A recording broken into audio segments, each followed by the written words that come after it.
Ce soir, à Marseille, nous sommes au rendez-vous de l'histoire de l'humanité.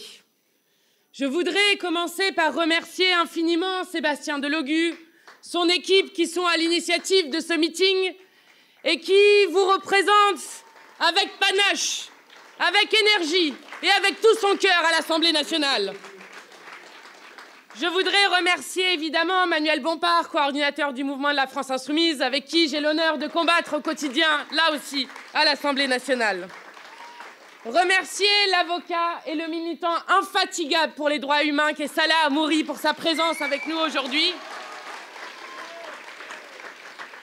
Et remercier évidemment Madame l'ambassadrice de Palestine en France qui nous fait l'honneur d'être avec nous ce soir et dont nous admirons le courage incommensurable alors qu'elle vous l'a dit, 60 personnes de sa famille ont d'ores et déjà été assassinées à Gaza.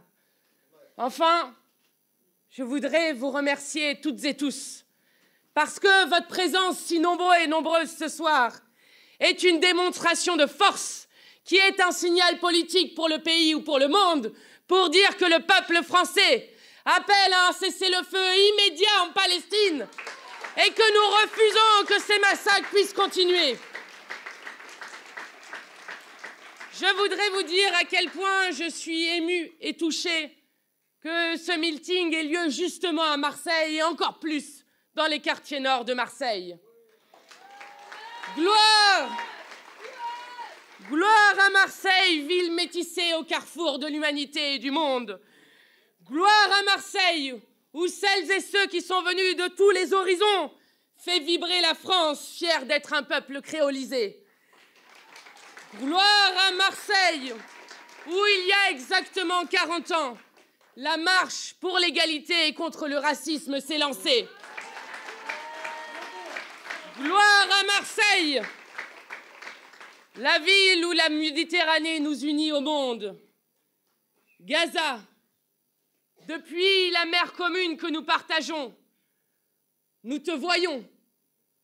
Gaza, depuis l'autre rive de la Méditerranée, nous t'envoyons un chant d'amour à transmettre à nos frères et sœurs d'humanité qui sont aujourd'hui dans une souffrance si grande.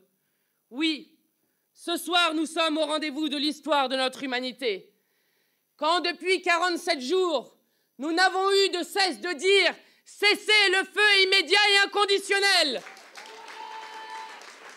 Cessez le feu qui est le seul à même d'épargner des milliers de vies innocentes alors que 15 000 Palestiniens ont d'ores et déjà été tués par le gouvernement d'extrême droite de Netanyahou et que des dizaines de milliers sont menacés de mort par manque de nourriture, par manque d'eau, par manque de médicaments ou même juste de maladies. Cessez le feu immédiat et inconditionnel, seul à même d'arrêter le nettoyage ethnique en cours et de prévenir le risque génocidaire sur lequel l'ONU ne cesse d'alerter. Cessez le feu immédiat et inconditionnel, seul à même de réouvrir le processus de paix avec la solution à 2 États portée par les résolutions de l'ONU et la fin du blocus de Gaza. Nous, insoumis, avons condamné tous les crimes de guerre, tous sans exception. Mais nous redisons avec force qu'aucun crime de guerre ne peut justifier d'autres crimes de guerre. Et nous sommes fiers ici de parler la même langue que l'ONU, la même langue que celle du droit international et que de la majorité des peuples et des États du monde pour redire « cessez le feu immédiat et inconditionnel ». Je dis « cessez le feu » parce que si nous sommes ici ce soir, c'est pour redire que nous ne voulons pas d'une pause humanitaire, d'une trêve humanitaire ou de je ne sais quoi. 4 jours de répit, c'est quelque chose. Mais nous le disons ici, jamais nous n'accepterons qu'après 4 jours, de nouveau les bombes israéliennes viennent hanter les nuits palestiniennes.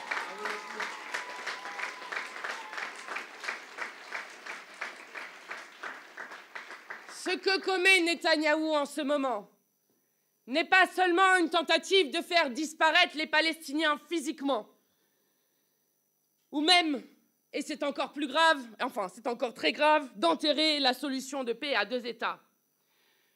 Ce que tente de faire le gouvernement Netanyahou, c'est de faire disparaître les Palestiniens des images, c'est d'éteindre leur voix, c'est de les condamner à mourir en silence. Allah l'a dit tout à l'heure, 70 journalistes ont été tués depuis le 7 octobre. Les télécommunications sont régulièrement coupées, que ce soit par manque de carburant ou par décision du gouvernement israélien. Pas d'image. Une guerre de l'information en cours. Gaza est devenue l'éternelle absente. Une étude a été faite par Acrimed sur 5 heures d'émission de BFM TV. Sur 5 heures d'émission. Sur 5 heures d'émission, des éditorialistes se demandaient encore si la guerre allait commencer, alors qu'il y avait d'ores et déjà 7000 morts palestiniens. Sur 5 heures d'émission, Gaza est un écran noir, pas une image. Sur 5 heures d'émission, seuls 5 responsables humanitaires ont eu la parole, les seuls qui ont parlé des Palestiniens. Ce qui veut dire que sur 5 heures d'émission, il y a eu exactement 18 minutes qui ont été consacrées aux Palestiniens. Voilà la valeur que donnent BFM et d'autres médias aux vies palestiniennes. Et si certains avaient encore un doute sur la neutralité de l'information, il n'y a qu'à voir l'annonce qui a été faite par M. Drahi cette semaine, propriétaire de BFM TV, propriétaire d'I24 News, propriétaire de RMC, actionnaire majoritaire de l'Express et j'en passe, qui a expliqué qu'il allait donner 7,7 millions de dollars à Israël pour construire un camp de repos et de remise en forme des soldats de Tsahal. C'est très grave parce que cela veut dire que ce que nous dénonçons depuis longtemps, c'est-à-dire le fait que 9 milliardaires détiennent 90% des médias français, participent à une vision du monde qui est projetée, qui est insupportable dans le traitement de l'information. Et nous le redisons ici, les Palestiniens ne sont pas des chiffres, ce ne sont pas des êtres surnuméraires, ce sont des Palestiniens, des êtres humains avec des noms, avec des visages, avec des rêves et des aspirations.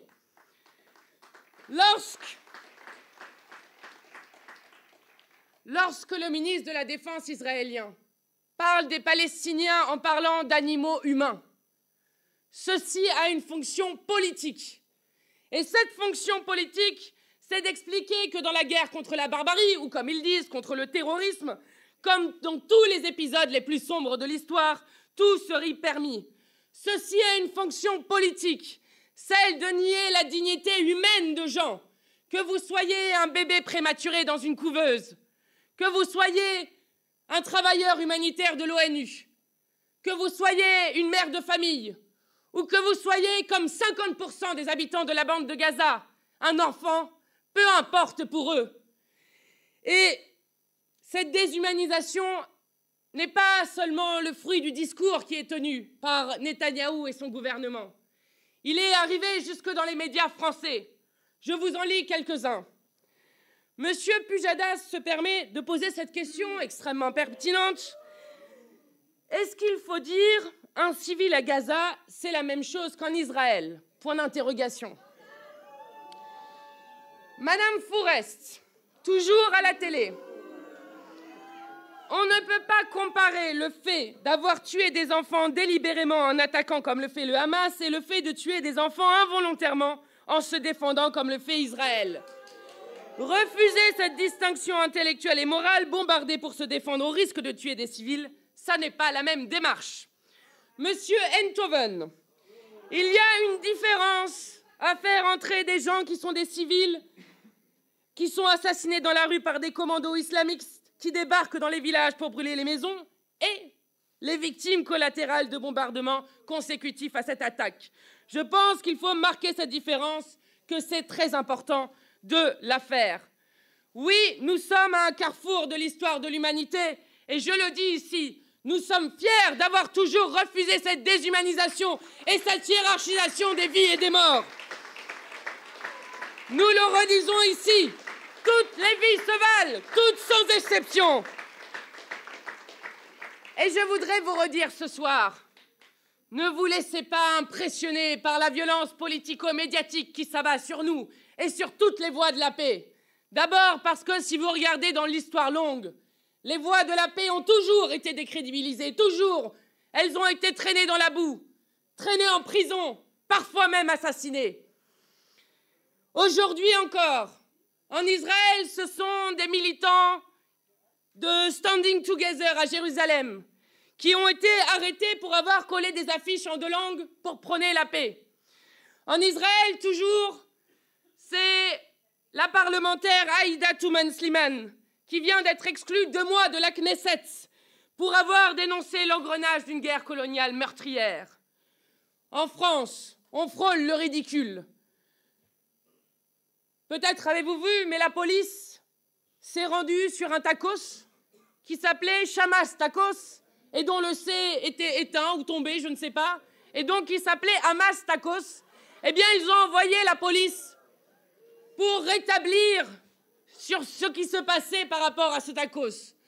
De même, en France, le président de l'Union juive pour la paix de Strasbourg a été arrêté parce qu'il manifestait pour la paix. De même, un secrétaire départemental de la CGT du Nord s'est retrouvé à 6 heures du matin avec des policiers chez lui pour l'arrêter avec, comme ça s'est passé encore récemment chez moi à Ivry-sur-Seine pour le représentant de la FPS, des termes comme apologie du terrorisme pour avoir fait un tract pour la paix. Quant aux insoumis, ils sont accusés des pires mots. Il n'y a qu'à voir le débat qui a été organisé sur CNews, intitulé tout en finesse « LFI, le nazisme est-il passé à l'extrême gauche ?» Je le dis ici, en tentant de nous salir, en tentant de salir les voix pour la paix dans ce pays, c'est leur propre humanité qu'ils salissent. Ils ne nous impressionnent pas, nous ne nous tairons pas.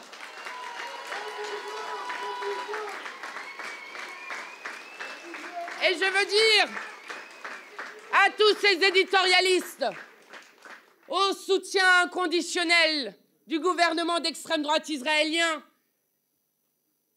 dans la Macronie, chez les LR et chez l'ensemble de l'extrême droite française.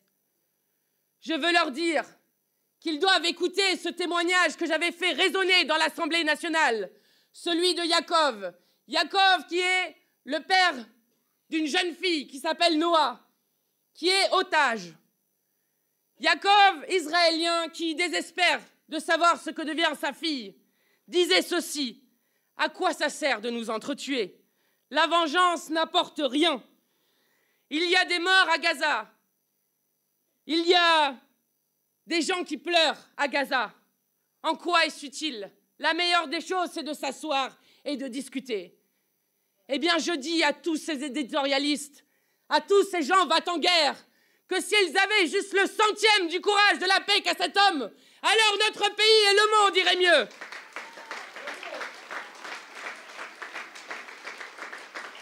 Ceux qui pensent que la guerre a commencé le 7 octobre commettent une faute politique et morale. Nous ne parlons pas, contrairement à ce qu'ils essayent de faire croire, d'une guerre de religion. Nous parlons d'une guerre coloniale qui dure maintenant depuis 75 ans. Nous parlons de la volonté d'un gouvernement d'extrême droite israélien de faire en sorte que les Palestiniens soient exilés sur leur propre terre. Nous parlons face à un régime d'apartheid qui a été documenté par plusieurs ONG internationales. Nous n'accepterons jamais le cadre que l'extrême droite essaye de nous imposer, celui du choc des civilisations qui a été théorisé par Samuel Huntington, qui explique qu'en quelque sorte, la société occidentale, le nous occidental, serait en lutte contre l'islam, en guerre contre l'islam. Je le dis, ceux qui épousent ces thèses sont non seulement des dangers, mais aussi des menteurs. Nous ne sommes pas face à une guerre de religion et nous n'accepterons jamais qu'on trie les êtres humains, et encore moins les Français, selon leur religion réelle ou supposée, leur couleur de peau, leur genre ou leur orientation sexuelle. Oui, ces gens sont des dangers pour la paix dans le monde. Il n'y a qu'à voir les alliés de l'extrême droite israélienne, et notamment Israël est un des meilleurs alliés de l'Azerbaïdjan, qui a commis un nettoyage ethnique sur les Arméniens au Haut-Karabakh. Et je veux saluer le travail de Sébastien Delogu, qui s'y est rendu à plusieurs reprises pour redire tout notre soutien. Mais ces gens ne sont pas seulement des dangers pour la paix dans le monde, ce sont aussi des dangers pour la paix civile. Lorsque vous avez M. Darmanin, qui explique que Karim Benzema, qui a exprimé sa compassion envers les femmes et les enfants palestiniens, tués par l'armée israélienne, qui est renvoyé à une forme de complicité avec les islamistes comme seule forme de réponse. Quand vous avez M. Zemmour, qui explique que l'islam n'est pas compatible avec la République française et qui vient dans une marche qui n'était pas une marche contre l'antisémitisme, mais une marche de jonction de la droite et de l'extrême droite, pour expliquer que ce seraient les musulmans qui seraient responsables de tous les maux de ce pays. Eh bien, je le dis, ces gens sont des dangers pour la République. Et nous, comme antiracistes conséquents, nous redisons avec force qu'on ne lutte pas contre un racisme en en propageant un autre.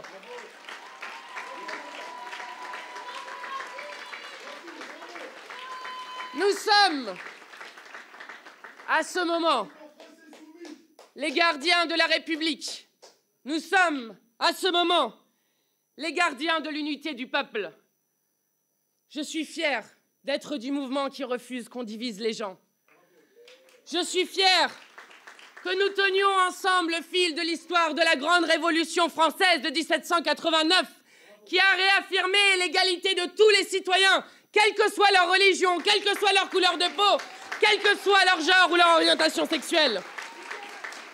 Je suis fier que nous tenions ensemble le fil de la grande révolution qui, en 1791, a placé la France comme le premier pays à donner l'égalité en droit politique total aux Juifs de ce pays, nos concitoyens. Je suis fier de tenir le fil de l'histoire quand le peuple de France refuse de s'entre-haïr et préfère s'entre-aimer.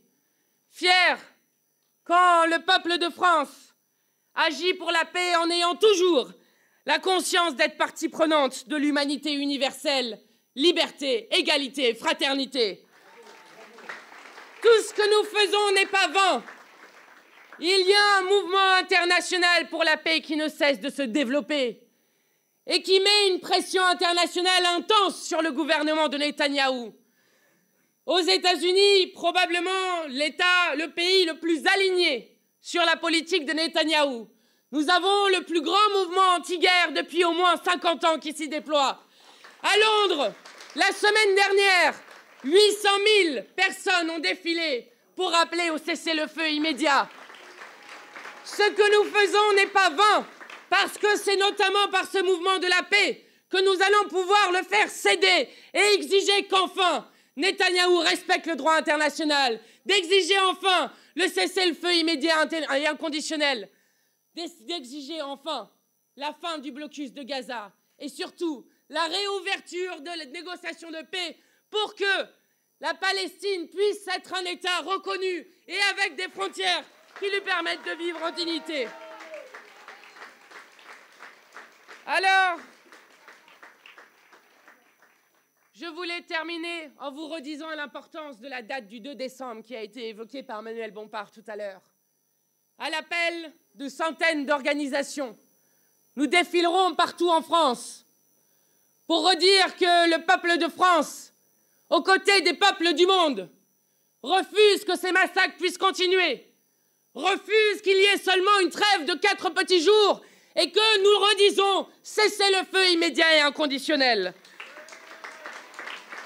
Je voulais terminer sur une citation, un écrit d'Aimé Césaire, le poète martiniquais, qui écrivait « Ce que nous vous demandons, à vous, intellectuels d'Europe », à qui il écrivait, c'est de vous convaincre, de convaincre vos compatriotes que la cause de l'homme est une, que la cause de la liberté est indivisible et que chaque fois qu'il y a un Vietnamien qui tombe, chaque fois qu'il y a un Malgache qui est torturé, Chaque fois qu'il y a un juif qui est insulté, chaque fois qu'il y a un nègre qui est lynché, il y a un morceau de la civilisation universelle qui s'écroule et une flétrissure imprimée sur la joue de l'humanité. Oui, chaque fois qu'un Palestinien ou un Israélien est assassiné, c'est encore une nouvelle flétrissure imprimée sur la joue de l'humanité. Merci pour la démonstration de force incroyable que vous avez faite ce soir. Merci pour toute la force que vous nous donnez.